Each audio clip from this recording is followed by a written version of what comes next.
مجھے پرواہ نہیں، اس کا بھی کچھ نہ کچھ انتظام کر لوں گا۔ فی الحال میں نے اپنی لیگل ٹیم سے کہا ہے کہ وہ اس کے بارے میں مجھے ایڈوائز کریں۔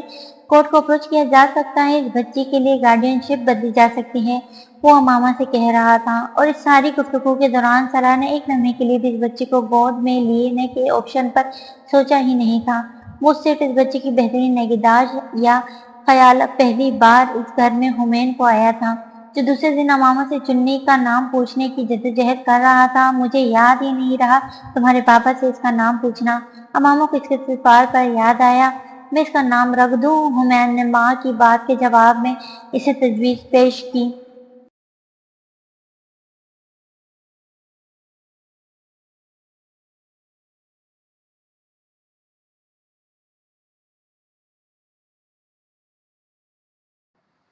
نہیں، تم یہ نہیں کر سکتے۔ جبریل نے جیسے اسے لگام ڈالنے کی کوشش کی۔ کیوں؟ حمین نے اپنا پورا منہ اور آنکھیں بیک وقت پوری طرح کھول کر انہیں گول کرتے ہوئے تعجب کی انتہا پر پہنچتے ہوئے کہا، کیونکہ اس کا پہلے ہی ایک نام ہے۔ جبریل نے اسے ٹھنڈے انداز میں اس کے سوال کا ایسا جواب دیا جسے وہ اس کی عقل پر افسوس کر رہا ہو۔ تمہیں اس کا نام پتہ ہے؟ تڑاک سے اگلا سوال جبریل کی طرف سے اچھالا گیا۔ نہیں، جبریل گڑبڑا گیا۔ حمین نے اسی انداز میں اپنے سینے پر ہاتھ رکھتے ہوئے اسے ڈرامائی انداز میں کہا، ممی اس کا نام نہیں جانتی۔ وہ اب امامہ کی طرف متوجہ تھا، وہ جس عدالت میں اس کا کیس لڑنے کے لیے سر دھڑ کی بازی لگا رہا تھا۔ اور تم، کیا تم نہیں چاہتے کہ اس کا کوئی نام ہو؟ اس کے انداز میں اس قدر ملامت تھی کہ ایک لمحے کو جبریل کو بھی مدافعانہ انداز اختیار کرنا پڑا۔ میں نے یہ تو نہیں کہا، میں نے خود سنا ہے۔ حمین نے اپنی موٹی موٹی سیاہ آنکھیں مکمل گول کرتے ہوئے اہم گواہ کا رول ادا کیا۔ جبریل نے فوری طور پر اپنا چہرہ کتاب کے پیچھے چھپانے میں ہی عافیت سمجھی۔ وہ اس چھوٹے بھائی کو تو تب بھی چپ نہیں کروا سکا تھا جب اسے بولنا بھی نہیں آتا تھا۔ حمین، اس کے پیرنٹس نے اس کا کوئی نہ کوئی نام ضرور رکھا ہوگا، وہ اتنی بڑی ہے۔ امامہ نے اس بار مداخلت کرنا ضروری سمجھا۔ حمین کو اس بات پر جیسے کرنٹ لگ گیا۔ پیرنٹس؟ اس کے حلق سے عجیب سی آواز نکلی۔ جبریل کو کتاب ہٹا کر اسے دیکھنا پڑ گیا۔ او مائی گاڈ! حمین کی آواز صدمہ زدہ تھا۔ پھر یہ ان کے پاس کیوں نہیں؟ اس نے اسی صدمے میں امامہ سے جیسے احتجاجاً کہا تھا، اور یہ وہ سوال تھا جس کا جواب امامہ نہ دے سکی۔ اس کی سمجھ میں نہیں آیا تھا، کیا اس کا کوئی بہن یا بھائی بھی نہیں؟ نہیں، اس کا کوئی بھی نہیں ہے، امامہ نے جواب دیا۔ حمین کا چہرہ کھل اٹھا۔ تب تو وہ اس کا نام رکھ سکتا ہوں۔ گفتگو جہاں سے شروع ہوئی تھی گھوم پھر کر پھر وہیں آ گئی تھی۔ حمین کو کوئی بات بھولتا نہیں تھا، اور یہ اس کی ماں باپ کی بدقسمتی تھی۔ اوکے، تم اس کا نام رکھ لو۔ امامہ نے جیسے ہاتھ جوڑنے والے انداز میں اس کے سامنے ہتھیار ڈالے۔ ممی، کیا یہ ہمارے ساتھ رہے گی؟ حمین نے ایک اور سوال اسے مشکل میں ڈالنا ضروری سمجھا۔ نہیں، امامہ نے اسی طرح کام میں مصروف اس کی طرف متوجہ ہوئے بغیر کہا۔ کیوں؟ حمین نے جسے چیخ نما انداز میں سوال کیا۔ امامہ صرف گہری سانس لے کر رہ گئی۔ جب تمہارے بابا آئیں گے تو انہی سے پوچھنا۔ اس نے بلا کو اپنے سر سے ٹالنے کی کوشش کی۔ ممی، کیا ہم اسے اڈاپٹ کر سکتے ہیں؟ امامہ کا دماغ گھوم گیا تھا اس سوال پر۔ نہیں، یہ نہیں ہو سکتا۔ تم اسے اڈاپٹ کیوں کرنا چاہتے ہو؟ جبریل نے جسے ہول کر کہا۔ کیونکہ مجھے ایک بیبی چاہیے، اس نے بے حد ناروٹھے انداز میں اعلان کیا۔ جبریل جسے غش کھا گیا تھا۔ امامہ دم بخود اپنے 3.5 سالہ بیٹے کی شکل دیکھ کر رہ گئی، جبکہ لاؤنج میں آئے ہوئے سکندر عثمان اپنی ہنسی پر قابو نہیں رکھ سکے تھے۔ حمین نے سکندر عثمان کو اندر آتے اور ہنستے دیکھ لیا۔ وہ اپنی جگہ سے اٹھ کر جا کر ان کی ٹانگوں سے لپٹ گیا، اور اس نے ایک بار پھر وہ مطالبہ پیش کیا۔ ایک دن آئے گا جب بیبی آپ کے پاس ہوگا، انہوں نے اسے تھپکتے ہوئے تسلی دی۔ ایک دن؟ حمین کی آنکھوں عادتاً گول ہوئی۔ آج کیوں نہیں؟ سکندر نے زمین پر بیٹی کھلونے سے کھیلتی چنی کو دیکھا۔ جتنا ترہم اور احساس جرم سالار کے دل میں چنی کے لیے تھا، اتنا ہی سکندر کے دل میں بھی اس کے لیے تھا، وہ جسے ان دونوں کا مشترکہ احساس جرم تھا۔ بیٹا، اسے واپس جانا ہے، وہ آپ کی بیبی نہیں ہو سکتی۔ سکندر نے اب حمین کو سمجھانے کی کوشش کا آغاز کیا۔ اسے کہاں جانا ہے؟ حمین کو سکندر کی بات پر ایک اور جھٹکا لگا۔ اپنی فیملی کے پاس، سکندر نے مختصر کہا۔ لیکن ممی نے تو کہا ہے کہ اس کی کوئی فیملی نہیں۔ سکندر نے امامہ اور امامہ نے انہیں دیکھا۔ آپ کے بابا اس کو کسی نرسری میں داخل کروانا چاہتے ہیں؟ امامہ نے اس کے لیے ایک جواب ڈھونڈا۔ کس رنگ کی؟ اس نے جسے حیران ہو کر سکندر سے پوچھا۔ جو رنگ تم نے پہنی ہوئی ہے، سکندر نے چائے کا گھونٹ لیتے ہوئے کہا۔ سالار کو غلطی کا احساس ہوا، لیکن اب تیر کمان سے نکل چکا تھا۔ امامہ نے بے یقینی سے ہاتھ میں پہنی انگوٹھی کو دیکھا، پھر سالار کو اور پھر سکندر عثمان کو۔ یہ پلاٹ بیچ کر آئی ہے؟ ہاں، 1,37,00,000 کی۔ ذرا سوچو، 10-11 سال پہلے وہ پلاٹ نہ بکتا تو آج وہ اسلام آباد میں جس جگہ پر ہے اسے 4 گنا زیادہ قیمت ہو چکی ہوتی۔ سکندر نے نہ امامہ کے تاثرات پر غور کیا نہ سالار کی۔ وہ روانی میں چائے پیتے ہوئے بات کرتے گئے۔ امامہ ساکت اور دم بخود سالار کو دیکھ رہی تھی، جس سے نظریں چرائے چائے پینے میں مصروف تھا۔ اس وقت وہ یہی کر سکتا تھا۔ کمرے میں یکدم اپنی بات کے اختتام پر چھانے والی خاموشی سے سکندر عثمان کو لگا کچھ ٹھیک نہیں ہے۔ چائے کا آخری گھونٹ پیتے ہوئے وہ رکے۔ انہوں نے ساکت بیٹھی امامہ کو دیکھا جو سالار کو گھور رہی تھی۔ پھر سیکنڈ کے 1000ویں حصے میں انہیں اس کی خاموشی کی وجہ سمجھ آ گئی تھی۔ اسے اب بھی نہیں پتا۔ انہوں نے بے یقینی سے اپنے بیٹے سے پوچھا۔ اب پتہ چل گیا ہے؟ سکندر کو سمجھ میں نہیں آیا وہ فوری طور پر اس انکشاف پر کیا رد عمل کرے، جو ایک راز کو غیر ارادی طور پر افشاں کرنے پر ان کی شرمندگی چھپا لیتا۔ امامہ نے اپنے ہاتھ کی پشت کو ہلا کر اس انگوٹھی کو دیکھا، پھر سکندر کو اور پھر سالار کو۔ وہ اگر کہتا تھا کہ وہ انمول تھی تو غلط نہیں کہتا تھا۔ اس کی زندگی میں بہت سارے لمحے آئے جب اس کا دل بس سالار کے گلے لگ جانے کو چاہا تھا، کسی لفظ اور کسی اظہار کے بغیر۔ تم نے رنگ اتار دی؟ اس رات امامہ کے ہاتھ میں اس رنگ کو نہ پا کر وہ پوچھے بنا نہ رہ سکا۔ میں بیوقوف نہیں ہوں جو اتنی قیمتی رنگ ہر وقت پہنے رہوں، امامہ نے جواباً کہا۔ تمہیں مجھے بتانا چاہیے تھا اس کی قیمت، اس نے سالار سے کہا۔ صرف اس خدشے کے تحت نہیں بتایا تھا تمہیں، اور دیکھ لو میرا اندازہ ٹھیک تھا، تم اسے بھی اب لاکر میں رکھ دو گی۔ سالار کچھ ناخوش تھا، دوبارہ ٹی وی کی طرف متوجہ ہوا۔ ایک لمحے کے لیے امامہ خاموش رہی، پھر اس نے کہا، تو اور کہاں رکھوں؟ ساتھ لیے پھرنا بے وقوفی ہے، گم ہو جائے تو؟ مجھے تو ہارٹ اٹیک ہی ہو جائے گا جو 1 کروڑ سے بھی مہنگی انگوٹھی میں گم کر دوں۔ تقریباً 2.25 کروڑ۔ سالار ٹی وی پر نظریں جماتے بڑبڑایا۔ امامہ کی سمجھ میں نہیں آیا۔ کیا؟ اس کی موجودہ قیمت؟ وہ اسی انداز میں بولا، اس لیے تو نہیں پہن رہی، بے وقوفی تھی ویسے۔ یہ اس نے ایک ہی سانس میں کچھ توقف کے بعد کہا۔ کیا؟ سالار اس بار اس کی طرف متوجہ ہوا۔ ایک پلاٹ بیچ کر انگوٹھی خریدنا، اور وہ بھی اتنی مہنگی، میں تمہاری جگہ ہوتی تو کبھی نہ خریدتی۔ اسی لیے تو میری جگہ نہیں ہو امامہ، سالار نے جتانے والے انداز میں کہا۔ وہ نادم ہوئی، لیکن اس نے ظاہر نہیں کیا۔ وہ پلاٹ ہوتا تو آج اسے بیچ کر گھر بنا چکے ہوتے ہم، اس نے چند لمحوں کی خاموشی کے بعد کہا۔ تمہارے خوابوں کا ایکڑوں پر پھیلا ہوا گھر چند کروڑ میں بن جاتا؟ وہ اب اسے چڑھانے والے انداز میں کچھ یاد دلا رہا تھا، اور امامہ کو ایک جھٹکے کے ساتھ وہ اسکریپ بک یاد آئی جس میں اس نے اپنے ممکنہ گھر کی ڈھیروں ڈرائنگ بنا رکھی تھی۔ اچھا کیا مجھے یاد دلا دیا، میں تو کل ہی وہ اسکریپ بک نکالتی ہوں، مدت ہو گئی اسے دیکھے ہوئے۔ اور اس میں کچھ ایڈ کیے۔ امامہ کا ذہن برق رفتاری سے انگوٹھی سے ہٹ کر گھر پر چلا گیا تھا، اور پھر سالار کو امریکہ میں خریدے اور بیچ دینے والے گھر کا خیال آیا تھا۔ تمہیں ایک چیز دکھاؤں؟ سالار نے ٹیبل پر پڑے اپنے لیپ ٹاپ کو اٹھا لیا۔ کیا؟ وہ چونکی۔ سالار اب لیپ ٹاپ کھول کر اس میں سے تصویروں والے حصے میں جا کر اس گھر کی تصویریں ڈھونڈ رہا تھا، اور چند منٹوں میں اسکرین پر نمودار ہو گئی تھی۔ یہ کیا ہے؟ امامہ نے ایک کے بعد ایک اسکرین پر نمودار ہونے والی ان تصویروں کو دکھاتے ہوئے سالار سے پوچھا۔ ایک گھر، ایک جھیل، اس کے گرد پھیلا لون۔ وہ اس کی بات پر ہنسی۔ وہ تو مجھے نظر آ رہا ہے، لیکن کس کا گھر ہے یہ؟ اس نے سالار سے پوچھا۔ اور مجھے کیوں دکھا رہے ہو؟ جب ہمین پیدا ہوا تھا اور میں تمہارے پاس امریکہ سے آیا تھا تو اس رات تم نے مجھے بتایا تھا کہ تم نے خواب میں ایک گھر دیکھا تھا۔ کیا وہ گھر ایسا تھا؟ تمہیں خواب یاد ہے نا؟ سالار نے اس سے پوچھا۔ ہاں یاد ہے، لیکن وہ گھر ایسا نہیں تھا، وہ جھیل بھی ایسی نہیں تھی۔ اور یہ کہہ کر اس نے سالار کے احساس جرم جس سے ہوا نکال دی۔ کیوں؟ تم کیوں پوچھ رہے ہو یہ سب؟ اور یہ گھر کس کا ہے؟ امامہ کو اب الجھن ہوئی۔ تمہارے لیے خریدا تھا۔ سالار پہ تصویروں کو اسکرول کرنے لگا۔ امامہ کو اس کی بات پر جسے جھٹکا لگا۔ کیا مطلب میرے لیے؟ کیا تھا؟ امریکہ میں تمہیں سرپرائز دینا چاہتا تھا،